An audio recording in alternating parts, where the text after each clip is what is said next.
Once upon a time, deep within a mystical forest, nestled among ancient oaks and silver birch, stood a cottage as quaint as any other. But appearances could be deceiving, for within its four walls lived a family of fairies, each possessing unique gifts and powers. Among them was a young fairy named Willow. Unlike her kin, whose wings shimmered with every color imaginable, Willow's wings were as gray as storm clouds. You see, Willow had a secret. She couldn't fly. This filled her with sadness, for flight was the most fundamental skill for a fairy, allowing them to travel, explore, and most importantly, spread their magic. Day after day, while the other fairies soared through the air, Willow practiced flapping her heavy wings, but she could only manage clumsy hops. Discouraged, she spent most of her time alone, yearning for a friend who understood her struggles. One breezy afternoon, as Willow sat by the babbling brook that flowed behind the cottage, she heard a tiny voice. Startled, she turned to see a little girl, no older than 5, sitting on a nearby stone. "Hello," said the girl timidly. "Why are you crying?" Willow hesitated, torn between her desire for company and her fear of being ridiculed. But something about the girl's innocent eyes put Willow at ease. She wiped her tears and explained her inability to fly. The girl listened patiently, then said, "Well, I have a problem too," she continued. "I'm not good at making friends." Seeing a kindred spirit, Willow offered, "I have a suggestion. Why don't we help each other? You can help me with my flying and I can teach you how to make friends." The girl's face lit up. "That's wonderful," she exclaimed. And so they began. Every day after that, Willow and the girl met by the babbling brook. Willow guided the girl through games and activities, teaching her how to approach others and start conversations. And the girl, in turn, encouraged Willow to practice her flying, cheering her on with every hop and flutter. As weeks turned into months, the girl became adept at making friends. Her confidence soared, and she soon had many playmates.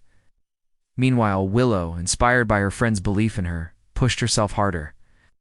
Although she couldn't fly high or fast like the other fairies, she learned to navigate the skies with grace, relying on her determination and agility.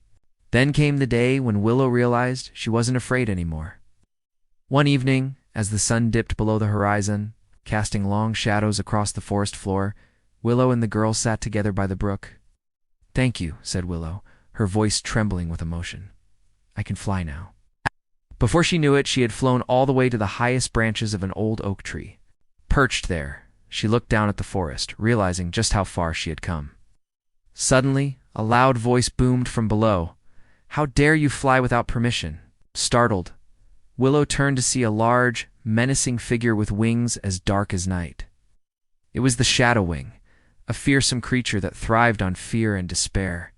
With a wave of his powerful wing, he knocked Willow off balance, sending her plummeting toward the ground. "Help!" she cried out, her voice echoing through the trees. Hearing her distress, the girl immediately set off to the brook, calling out to Willow. As she ran, she thought back to all the times Willow had helped her, and a surge of determination filled her. "I may not be able to fly," she said aloud, "but I can still help my friend."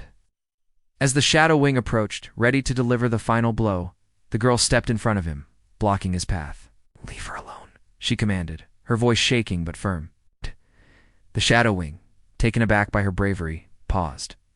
Then, with a cruel laugh, he lunged forward.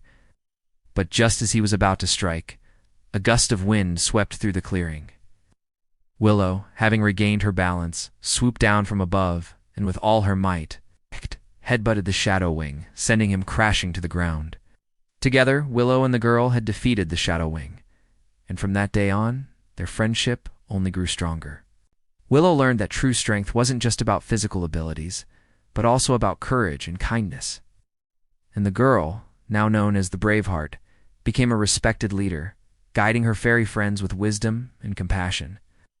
They remained the best of friends, proving that sometimes the greatest magic comes from the most unexpected places.